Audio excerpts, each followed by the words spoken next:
I'm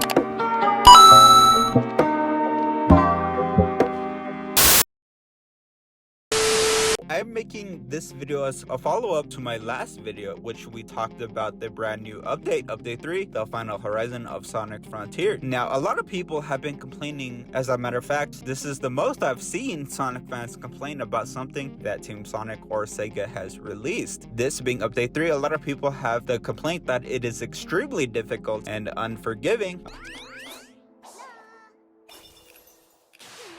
There we go. Really? No. All that? As opposed to being challenging but actually fun, because there definitely is a difference. And honestly, at this point, it kind of contradicts to my stance of Sonic as a franchise overall. So you definitely do not want to miss on today's video, as we're going to talk about update 3, why it is very controversial, and all of that good stuff. So Sonic Frontiers Update 3 was of course the new story as well as the new playable characters as an addition. Now, this update was free of charge. They did not charge anything at all. It was simply just about a 9GB update, which is a pretty hefty update, being that normally DLCs for games are not this large unless some sort of expansion pack, which of course this update was. A lot of people have been complaining about this update, saying that it was very difficult for some more of the average gamer. If you're a speedrunner or somebody who's an enthusiast of Sonic Frontiers, so you're probably not going to have any issues completing this. However, for the average, Sonic enjoyer, this definitely can be an issue completing this new story. We're going to talk about why they purposefully made this story this hard, and I have a couple of theories which can possibly be the case based off of everything we've seen so far. Now, Sonic Frontiers story, the original story prior to this update, was honestly very easy. As a matter of fact, it was so easy, people found ways to speedrun the game so they can complete it even faster than you're supposed to. And just the overall physics and the overall gameplay was very easy. To be honest, there were a couple of quirks that we talked about in my full Sonic Frontiers review, which you should definitely also watch after this video. However, the developers may have thought that they messed up in a certain way by making the original story too easy. So the developers, and I guess the creators of Sonic Frontiers,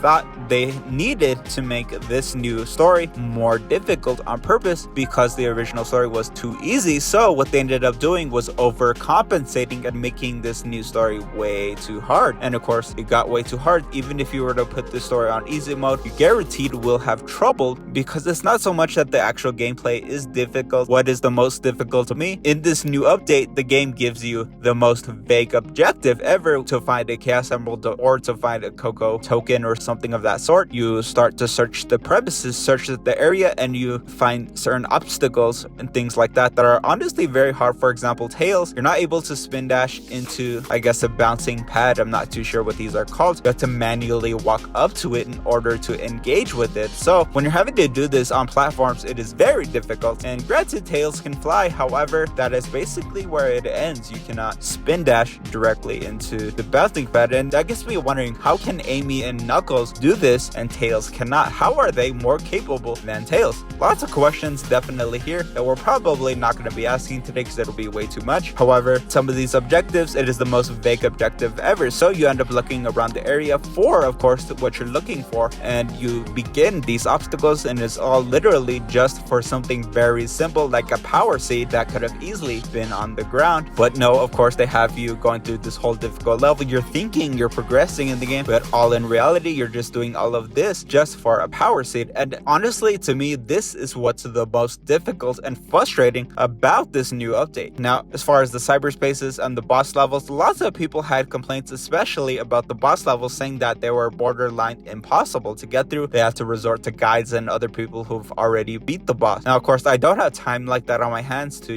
figure everything out the first day and become one of those people for the guide, things like that. I'm not one of those people, thankfully, yet, unfortunately. However, a lot of people think this update is very difficult for many different reasons. The reason why I think it's difficult is for the exact reason I just finished saying. However, lots of different of the aspects a lot of people think are very difficult. Now, you could turn things on like easy mode, because of course when you have it on hard mode, you basically are all on your own. You have to figure absolutely everything out. Easy mode kind of turns on these little like bugs you can spin dash into, as well as bouncing pads to kind of help you, or actually really help you. However, when you're faced with certain things like what I just said about where you think you're doing the right thing and you're finding finding the right thing, but all in reality you're just doing the most for nothing or almost nothing, which would be for like a power seed or something very simple like that could have easily been on the ground, or there could have been enemies around the island that you could have defeated to get this power seed, just like the first story was. That's how it should have been for this new update. But of course, that's my take on this overall update. To be honest, I just been disappointed. It's just disappointment after disappointment with the Sonic franchise. Now, the whole reason why I became a Sonic fan to begin with was because a year ago I watched Sonic X all the way through, and I absolutely fell in love with the franchise for whatever reason. And of course, I got to the video games, Sonic Adventure 1 and 2, which were my absolute favorites from a kid, so I revisit those. And to be honest, those were, to me, were the last good video games, or the last good piece of Sonic content. Literally everything now, to me personally, again, this is me personally, I'm not speaking for anybody else, it's been just disappointment after disappointment. Why am I still a Sonic fan? Now, I'm probably not gonna just out of nowhere not become a Sonic fan. To be honest, I'm probably still going to like the franchise no matter what. However, it's things like this that have me questioning myself. Why am I a Sonic fan, and why am I doing what I'm currently doing? Who knows? But of course, we're gonna, I guess, write this out and just see what happens in the near or the far future. Of course, we still have Sonic Superstars, we still have more Sonic Prime coming. We never know. Of course, Sonic Prime, I already know what to expect. I'm not expecting anything else from that. However, Sonic Superstars, don't know. We still haven't got that. We'll see what all that's about. And of course, we have Sonic Symphony later this year because I'm going in San Antonio, Texas. By the way, if you guys are going as well, definitely I'm going to be there as well. If you guys want like a picture, or you want to, you know, just say hi, I'll definitely be there. And of course, I'm letting y'all know with ample time. Of course, I will be there at Sonic Symphony 2023 this December the 15th. I think that would be absolutely very cool. We're going to be making a vlog about that as well, so it's going to be really cool to finally do something different on the channel. And without further ado, I want to thank all of you guys for listening to my rant about this new update of Sonic Frontiers, and even just the Sonic franchise in general, because I know a lot of people who can feel and relate to exactly everything I said in this video today. And we will see you guys on the next one. If you have not already, definitely subscribe to the channel down below and smash the like button if you have not already, and we will see you all on the next video.